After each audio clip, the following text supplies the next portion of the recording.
Do you feel like the things that he was saying, were they truthful? Was he knowledgeable about what he was saying?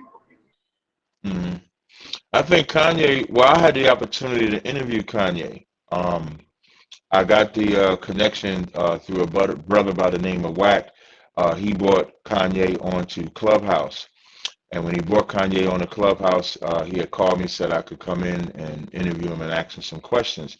And what I'll say about Kanye, Kanye, if anybody look at Kanye, and I said this when I interviewed him, on his very first album, if you listen to it, not the Jesus Walk song, but he had a song called Spaceships.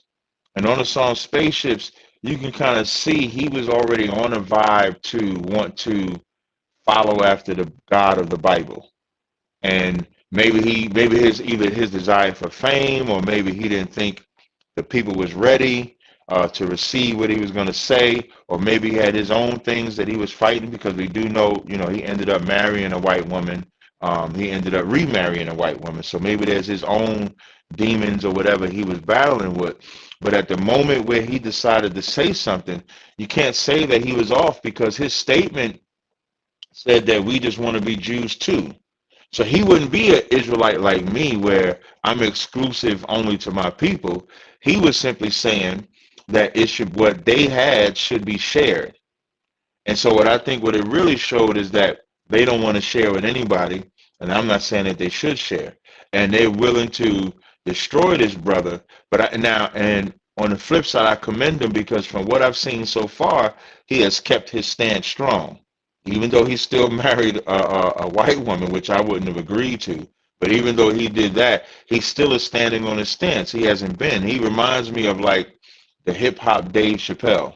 Like when Dave Chappelle walked away from that money because he felt like it was compromising his morals, he didn't come back until he was ready to.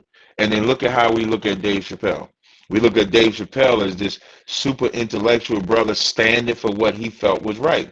So whether we agree or disagree with Kanye, we should look at Kanye as somebody that was fed up with how he was being treated.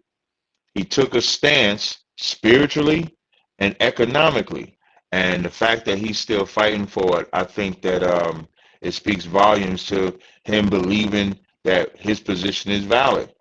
So if he's fed up, and then the stuff that he's saying, I mean, it definitely has validity. I mean, he's saying we're the children of the book. That's a fact. That's true. He's saying that they're preventing him from doing what he wants to do. That's a fact. That's true.